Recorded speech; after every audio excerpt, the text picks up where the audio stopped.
Welcome. This is Sox and Friends, your weekly source for Chicago White Sox updates, content, and breaking news.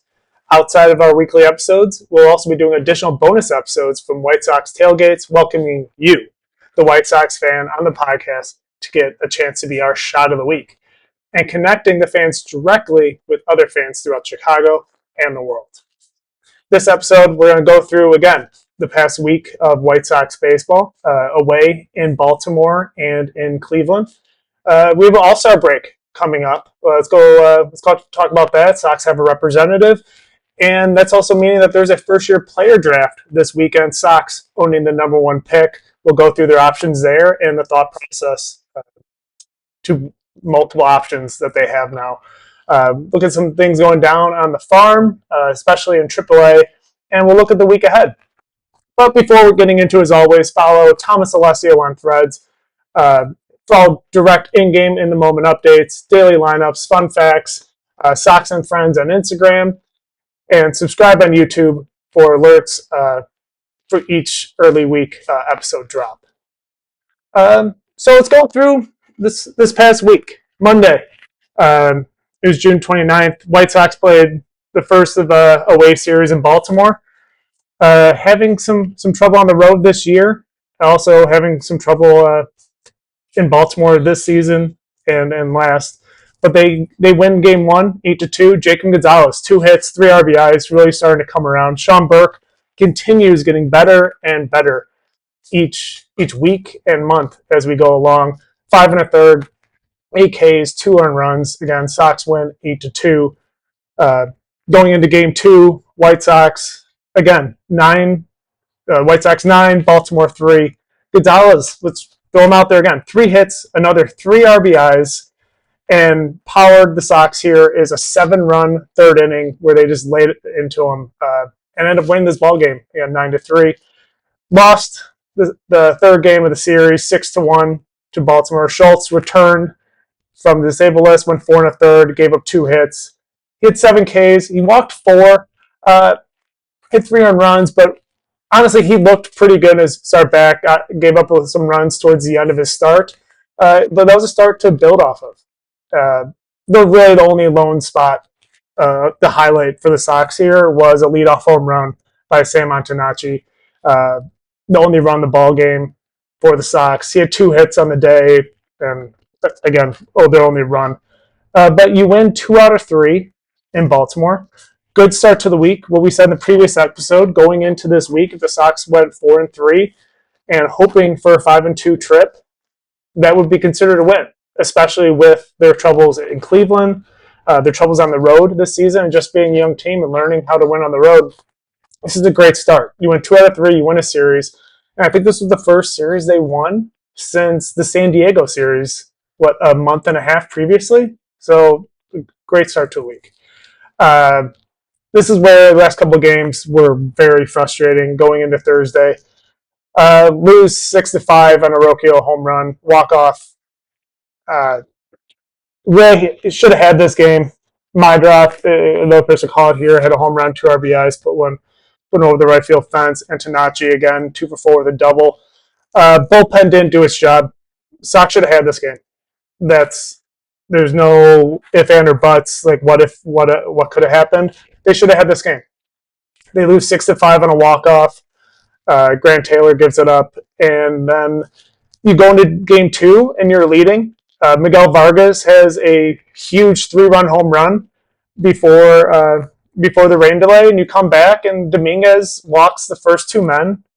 He's taken out and those 2 men score. So going back to what we talked the previous episode on Joe Roch not doing anything to keep runners on and not walk people, Dominguez goes and walks the first 2, and those 2 come in to tie it, and they ultimately lose 4-3. Walks are continuing to be a thing that the Sox pitching staff is going to have to deal with and going to have to get better. They lose the first 2 games of the series. It's a 4-game series. This final was in 10 innings. Coming to day 3, they need a stopper. That stopper was Sean Burke. We talked about him a little bit earlier in this episode. 6 innings, 11 Ks, 1 earned run. Colson Montgomery also a go-ahead home run in the 8th. Sox win 3-1. But let's take a step back and talk about Sean Burke. As I said, he needed to be a stopper. Davis Martin wasn't that earlier in the series, had a tough start. But Sean Burke was that in this Cleveland series after losing 2 in a row to Cleveland and the last one in Baltimore. And the last couple months, as I talked about, last starts, he's 3-1, a 2.68 ERA, and he has had 27 strikeouts the last 23 innings in his last 4 starts. He had a career high this game, 11 strikeouts in 6 innings. Again, Sox need a stopper, and he was it. Sox get one back in Cleveland. This was a huge, huge game to get back. You couldn't go and lose 3 out of 4 to Cleveland. And saying that, they take the finale of the series 7-6. White Sox homers on this day. Teal had one. Colson Montgomery had one. Peters sneaked one over the right field fence. Also had a huge catch in center field. He had a few catches throughout the week that kept runs off the board. And as you saw in this Cleveland series, they've all been 1 or 2 runs or going into extras or winning in the final at bat. So any run you can keep off is needed. And Peters did that numerous times. Like, there were at least 3 times where he kept runners out of scoring position or kept runs off the plate as a whole. So another person called here, Fetty. He was a bulk reliever in here after Isert had a little bit of a rough start to the game. He went 5 1/3, 3 earned runs. He had a second straight win. I was calling for him to get DFA'd a little bit over a month ago. To his credit, and I'll say I was wrong, he's been great. Well, let's term great, right? He's a 5th starter. If he goes out and gives you 5 innings and only gives up 3, maybe 4 a start, has an ERA in the mid-4s, high 3s, I think that's a really productive 5th starter. We could talk about next episode about trade targets they can go after in starters and how complicated that could be with people, other teams negotiating with you and negotiating, not negotiating, but fighting you, and other teams are trying to get a starter and how that price can go up. But right now, as a 5th starter, Eric Fetty, I think he's been serviceable and needed, and maybe he does end up going to the bullpen if the Sox do get a starter. But last month, he's done his job, and credit to him. Going out the week, we said great to be 4-3. Winning road trip, they did it. They are 47-44 after this 4th of July weekend. They're up on Cleveland by 1 game, followed up by Minnesota, Detroit, and the Royals. So you started this week tied in the AL Central. You come out 1 game ahead. Successful week. And let's be serious, they should have took 3 or 4 from Cleveland. Big chance you could have went 6-1 this week, and the bullpen let you down with walks and giving up those leads. Obviously, the bullpen is going to be locked down every game, but you should have took 3 out of 4 out of Cleveland. That would have changed the week entirely. You go up 2 games going into this week. But again, 4-3, we can't take it away. Winning road trip, especially for this team that has had a hard time winning on the road. Sock of the week. There's a few here. We have an all-star that was named. Jacob Gonzalez has been getting better, but he slowed down. He obviously doesn't play every day, especially with against left-handers. So it's Tristan Peters. He hit a hit in every Sox game this week. A couple doubles, a home run. But as we talked about, he kept runs off the board in that close Cleveland series. Multiple times with catches at the fence. And that was 100% needed in this series. And it probably allowed them to win one more of those games. So Tristan Peters, he is your Sock of the week. So that's what's going on at the Major League Club. Let's take a step back. What's going on down the farm? Last week we talked about some players that have been working their way back, or Caleb Bonnemer moving up to AA. But really here is Murakami is on his way back. As you listen to this, he's probably maybe already started his rehab assignment in AAA Charlotte. The season before he got hurt, he got hurt May 29th. He had a grade 2 right hamstring strain, and he had 20 homers, 41 RBIs. He had a 938 OPS in 58 games. He would have been probably, well, outside chance with Nick Kurtz and other people. He would have been maybe another White Sox All-Star.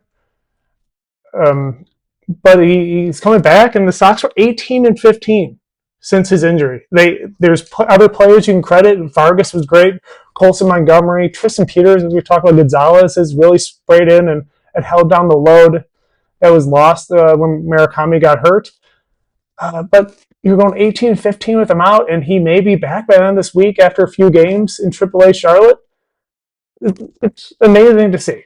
I think that's the type of ball club that you want to see, and that's what they've been this year, especially just running out plays and playing tough. We can nitpick on some of their runners in scoring position and walking hitters, but for a team that's ahead of schedule, they're in first place in July, and you're about to get Murakami back, and you just got Kyle Teal back. Hopefully we can start clicking. Let's pull away from Cleveland and especially Detroit, because I personally do not think Detroit's done yet. This is a big month for them. They're 7 back. They can make a run, and especially for a wild card. And I think the White Sox need to start pulling away. So let's see if they can do that this week, especially with some of those other teams playing some tough competition. But at the end of this week, we're starting to get into the All-Star weekend, or not weekend, the All-Star break. So really what you see here is the first year player draft has happened this weekend. Sox number 1 overall pick, really back into that one with some of the new rules for who gets in the lottery. Before the season, it was consensus it was going to be Roch Chalowski. It still could be, as you see here. Last 2 seasons at UCLA, 52 home runs, 134 RBIs, 178 games. He's considered probably the top defensive player in the draft as well, an elite defensive prospect. But Emerson has come into play. Numerous outlets, numerous people in the industry are saying Emerson has a 50-50 shot, maybe more, for the Sox taking him as a high school prospect. There's multiple ways you could think through this, right? Roch Chalowski playing the Big Ten. I think one thing that kind of goes against him is he didn't increase his stock coming out of his previous year. He batted 320, which I mean, not bad, but it was lower than his previous year. He's playing lower Big Ten baseball compared to like SEC or some of the higher conferences. So they didn't see a lot of growth there. And that's part of why a lot of teams are saying maybe Emerson goes in this top slot. He's considered a high-level, high upside draft pick, maybe a Bobby Witt style potential as a lefty shortstop out of Fort Worth Christian High School. So it's a 50-50 shot. What do the Sox do here? Do you go for a higher upside pick or a college high prospect that's like a 1A, 1B, who's went against some higher competition than high school players, and you kind of know where he is and trust your scouting and trust your player development? Or do you really trust your player development and go with Emerson and know it's going to be a three-year process before he has a chance to make it to the big league club? But again, trusting your developmental process and how quick do you want this number 1 pick to make it to the major leagues?